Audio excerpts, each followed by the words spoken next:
On October 26th of 2018, this defendant shot and killed two of his friends.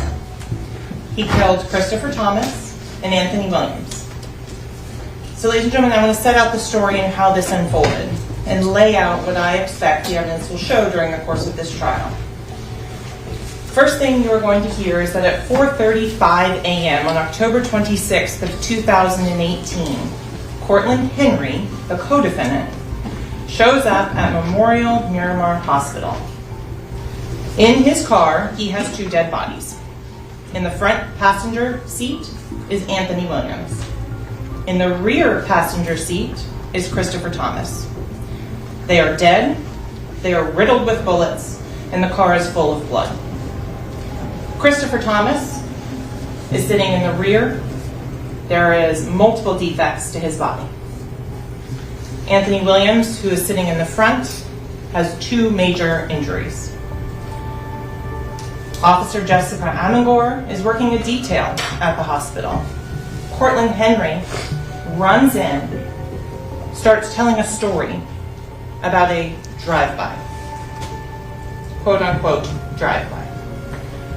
Cortland Henry, and you're going to learn a lot about Miramar geography during the course of this trial, tells a story that he and his buddies, just the two that are in the car, were at a music studio here in downtown Fort Lauderdale at 805 Northeast 4th Avenue. He's going to tell law enforcement, and you're going to hear this statement, you're going to hear the actual audio of him telling law enforcement, "We were at the recording studio. We drove home," as they lived out in West Miramar.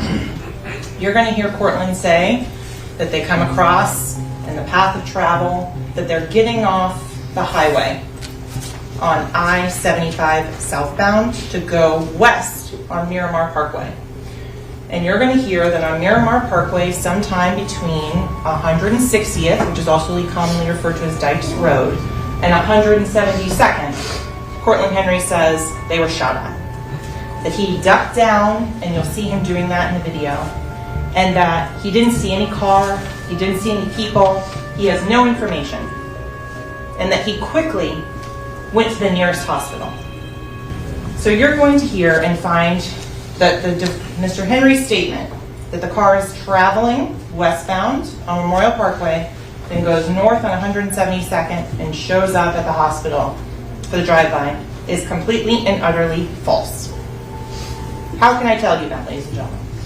Well, the detectives from Miramar at this point shut down the entire length of Miramar Parkway.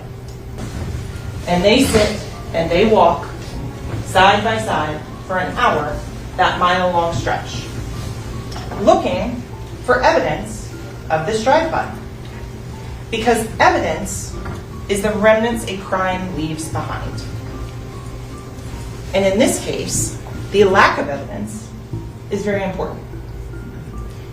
There is a lack of any evidence whatsoever to support that a drive-by happened on Miramar Parkway. What would they look for? Shell casings, glass fragments, projectiles, tire marks. You're going to hear that there is none of that found whatsoever. So then they said, well, maybe we have the time frame wrong, maybe we have the location wrong. So they walk an additional mile from 172 to 184th. Still nothing. You're going to learn that on the morning of the 26th at approximately 1 p.m., detectives went out to the recording studio to try and see if somebody had followed the victims, to find out how they knew where they were going to be to set up this drive-by. In the video, that is the first time detectives learned that there was actually 4 people in that gray Jeep, and that the defendant, Jamel Demons, is in the rear driver's side seat. On the Sunset Lakes guard video, the red Mitsubishi goes through, the gray Jeep doesn't. The gray Jeep instead goes north and then proceeds to go to the actual scene of the homicides. The gray Jeep goes north on 184th up to Pines Boulevard. From Pines Boulevard, it travels west all the way to the edge of the Everglades, where it is desolate, where it is dark, where there are no witnesses.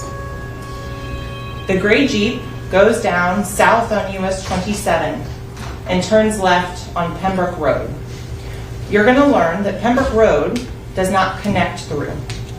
That right there, Pembroke Road dead ends at a trash facility. That at that recycling facility, you're not going to see people. You're not going to see activity. There's no street lights. And at 4:02 a.m., Jamel Demons exits that vehicle and stages that drive.